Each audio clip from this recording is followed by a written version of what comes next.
Hello everyone.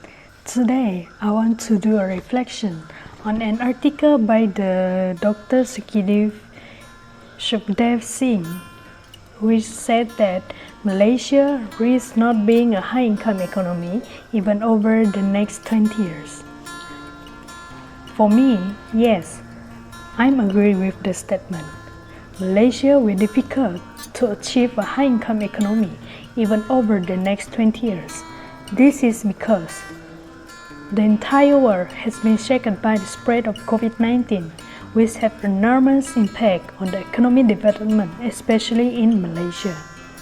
This can be proven by the chief statistician Malaysia, Dato Sri Dr. Muhammad Uzzair Muhyiddin said, in general, Malaysian economic growth in 2020 is the second lowest after the 1998.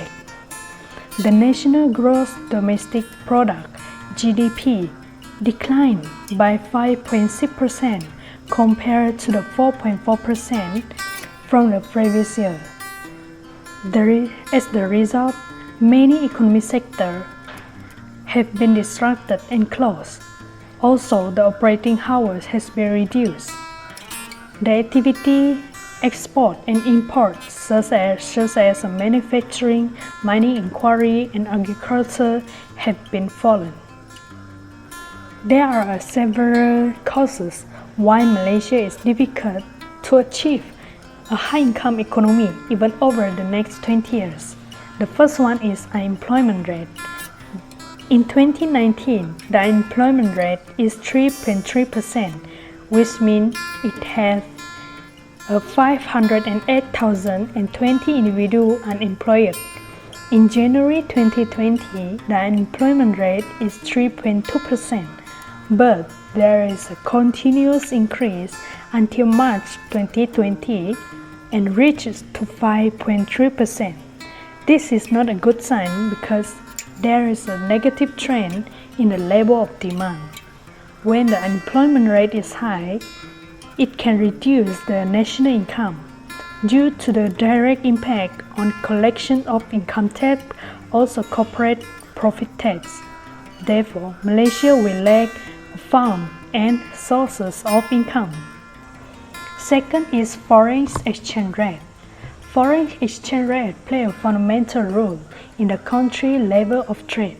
Malaysia exchange rate in March 2019 is 4 ringgit and 5 cents, exchange to $1. It has depreciated to 4 ringgit and 26 cents, exchange to $1 in July 2020. This is due to the cost of imported raw material keep increasing. Also, the Malaysian government spent too much money when importing goods from other countries.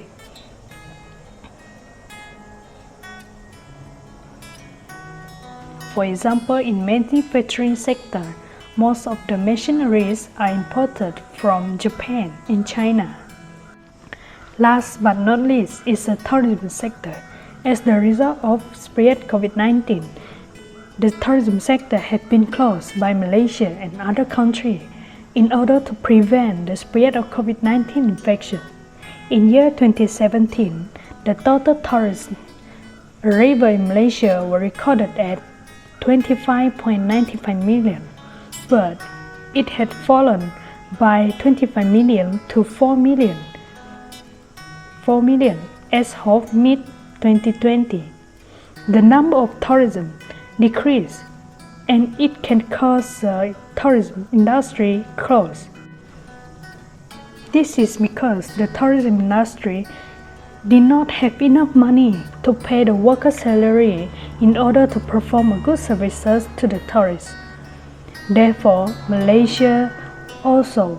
Malaysia income also affected due to the lack of the sources in national income in collection of profit tax on tourism industry.